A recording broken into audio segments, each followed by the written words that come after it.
December 19th, 2011. Workers clocked into the SAAB factory in Trollhättan, Sweden, just like they had done for over 6 decades. But by the end of that day, the last paychecks had bounced, the suppliers had walked away, and the courts had been called. SAAB, Svenska Aeroplan Aktiebolaget, the Swedish aeroplane corporation, had officially filed for bankruptcy. Not because its cars were bad, not because its engineers had failed, but because of decisions made in boardrooms thousands of miles away. This is the story of how a brand born from fighter jets, loved by millions, and copied by no one, was erased from the world forever. But before we go back to the beginning, if you are new here, hit that subscribe button and ring the bell right now. And if you are already a subscriber, smash that like button. It genuinely helps this channel, and it means we can keep making documentaries exactly like this one. Now, let us go back to where it all began. To understand SAAB cars, you first have to understand what SAAB really was, a defense company. In 1937, with World War II threatening Europe's stability, Sweden needed to protect its neutrality. The Swedish government needed fighter aircraft, and so SAAB Bofors, a Swedish arms company, founded SAAB, the Swedish Aeroplane Corporation, to build exactly that. SAAB was headquartered in Linköping, but had factories in Trollhättan, a small industrial city in western Sweden. The company's sole purpose was to manufacture military aircraft for the Swedish Air Force. And then the war ended. The demand for warplanes collapsed almost overnight. SAAB had factories, engineers, and workers, but no customers. So in 1945, the company started a new project, Project 92. The goal was to build a small, affordable automobile. The engineers who designed it were aerospace engineers. They thought like aerospace engineers, and that showed immediately. The car they built had a drag coefficient of just 0.30, lower than almost anything else on the road at the time. It was aerodynamic not because it was fashionable, but because the people who drew it up spent their careers designing things that had to cut through air at 400 miles per hour. On December 12th, 1949, the SAAB 92 entered full-scale production. It was unlike anything the world had seen, and it sold more than 20,000 units by 1955. SAAB was in the car business now, and it was just getting started. In 1955, SAAB launched the 93, their first model to be exported internationally. Then came the 95 estate in 1959, the first family-focused SAAB. But it was the SAAB 96 in the early 1960s that truly put the brand on the world map. Rally driver Erik Karlsson drove the little SAAB 96 to victory at the Monte Carlo Rally, not once, but twice, in 1962 and 1963. A small Swedish car beating the Europeans on their own turf. The world took notice. At the 1956 New York Auto Show, SAAB made its American debut. Quirky, different, and ahead of its time, SAAB came fitted with factory-installed seatbelts as early as 1958, years before most manufacturers considered them standard. By the late 1960s, SAAB had hit a milestone, 1 million cars produced, and they were still growing. In November 1967, the SAAB 99 was unveiled in Stockholm. It was a turning point, a modern, practical car that introduced features like headlamp washers and impact-absorbing bumpers, pushing safety further than any competitor. Then came the Turbo. The SAAB 99 Turbo was one of the first mass-market turbocharged cars. It made turbocharged engines practical for everyday drivers, fast, smooth, and reliable. Turbocharging became SAAB's signature, its fingerprint on the automotive world. In 1978, the SAAB 900 arrived, and it became the most iconic car the brand ever produced. More than 1 million units were sold between 1978 and 1998. It had a deeply curved windscreen, a wraparound dashboard, and a turbo engine that the Top Gun generation absolutely loved. In America, the 900 was selling tens of thousands of units per year in the 1980s, standing side by side with BMWs and Porsches, simply by being different. SAAB had found its people, professors, architects, people who didn't want what everyone else was driving. Everything was going right until it wasn't. In 1987, the stock market crashed. SAAB, like many niche brands, had been riding the wave of the 1980s economic boom. When the wave broke, SAAB's sales fell hard. They didn't have the financial reserves to absorb the blow. By 1989, SAAB needed a partner. General Motors had been looking to expand its presence in Europe. SAAB offered exactly what GM wanted, a respected European brand with a loyal customer base and a premium image. In 1989, the SAAB car division was restructured into an independent company, SAAB Automobile AB. GM invested $600 million and took a 50% ownership stake. Investor AB held the other 50%. On paper, it seemed like a lifeline. In reality, it was the beginning of the end. GM immediately began pushing SAAB to share platforms with its other brands. The new SAAB 900, launched in 1994, was built on an Opel platform, a car that even SAAB engineers said required extensive re-engineering just to meet SAAB's own safety standards. They sold every 9,000, at a financial loss because they refused to compromise on safety. Admirable, but not a sustainable business model. In 2000, GM exercised its option to buy the remaining 50% from investor AB for $125 million,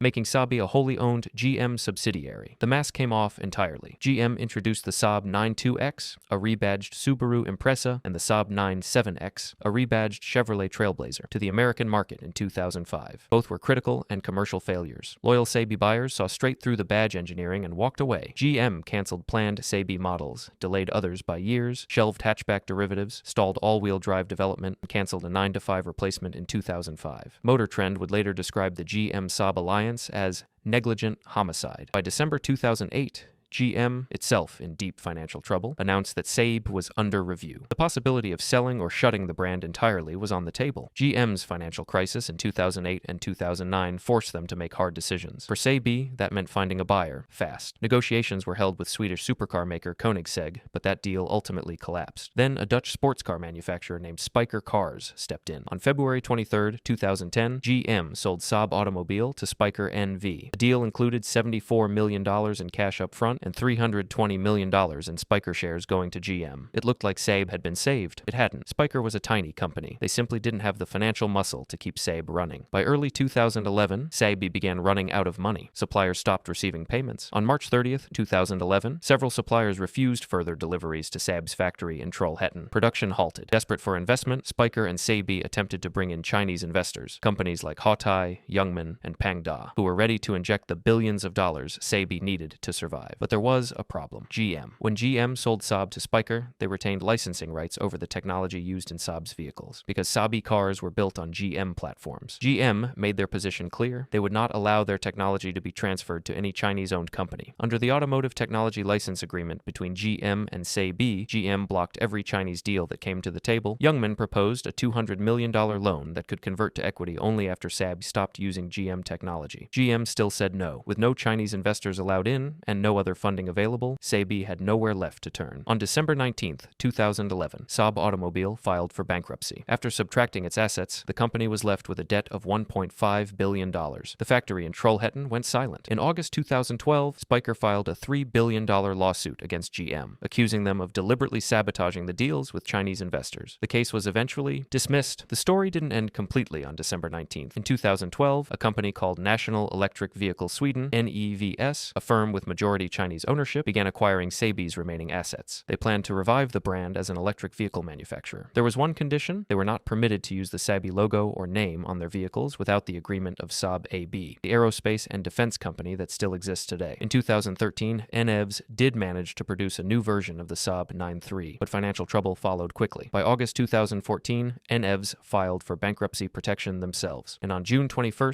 2016, NEVS announced they would no longer use the SAAB trademark on their vehicles at all. That was the final chapter. Nearly 7 decades of the SAAB name on automobiles gone. Today, SAAB AB still exists as a highly successful aerospace and defense company. It still builds fighter jets, the Gripen, and advanced military systems. But there are no SAAB cars coming out of Trollhättan. The factory that once built the 92, the 900, and the 9-3 now stands as a museum, the SAAB Museum, preserving over 100 vehicles from the brand's history, a monument to what was and what could have been. SAAB didn't die because it made bad cars. The 9-3, the 9-5, the original 900, these were genuinely exceptional machines loved by the people who drove them. SAAB died because a company that valued engineering and safety above all else ended up owned by a company that valued profit and scale above all else. The two visions were never compatible, and when the money ran out and the potential rescuers were blocked at every turn, there was simply nothing left to do. The most unique car brand in automotive history didn't go out with a bang. It went out with a bankruptcy filing on a gray December morning in a small Swedish city, while the workers who had given their lives to it went home not knowing what would come next. But SAAB's spirit, that idea that cars should be different, safer, smarter, and built for people who actually think, that didn't die in 2011. You can still feel it every time you see one on the road. Still driving, still different, still SAAB. And that is the full story of SAAB, one of the most extraordinary and heartbreaking chapters in automotive history. If this video gave you something, whether it made you angry, nostalgic, or just made you appreciate that old SAAB parked down your street a little more, please hit the like button right now. It takes 1 second and it genuinely helps this channel reach more people who care about stories like this. If you are not subscribed yet, hit that subscribe button and ring the notification bell. We cover automotive history, forgotten brands, and the stories behind the cars the world remembers, and the ones it forgot too soon. And share this video. Send it to someone who loves cars, or someone who once owned a SAAB, or someone who just appreciates a good story about ambition, betrayal, and legacy. SAAB deserves to be remembered. 4 videos are appearing on your screen right now. Click one and keep watching. I will see you in the next one.